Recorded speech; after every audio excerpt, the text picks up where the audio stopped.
Hey everyone, welcome to part 2 of the vacuum cleaner contest scooter. Please like and subscribe to our channel to see more videos like this. Here we are pumping up the front tire of the scooter as it was quite low and it was difficult to get into the van in the first place. Okay, we're going to do the rear tire now. Now, here's how you know a bike's been sitting around a long time. Look at this nice juicy cobweb. It's funny.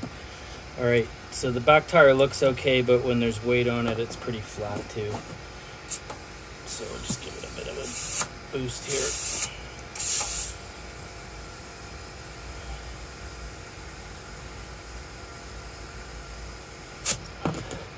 That should do it for now, just to get it off the van. Okay. So we're trying to get this out of here on a bit of a sketchy ramp. You have the brake Austin on the front right? No, that's fine. You just control the brake. So we're gonna lower the rear tire down now. How are we lined up? Hang on. It's not bad. Okay, just inch the brake down a little bit at a time, and we're just gonna get that one wheel down.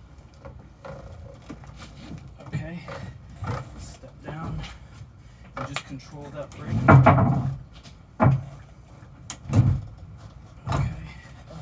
Just give it a wheelie, yep. There. Hit the bottom a little bit there, folks, but it's okay.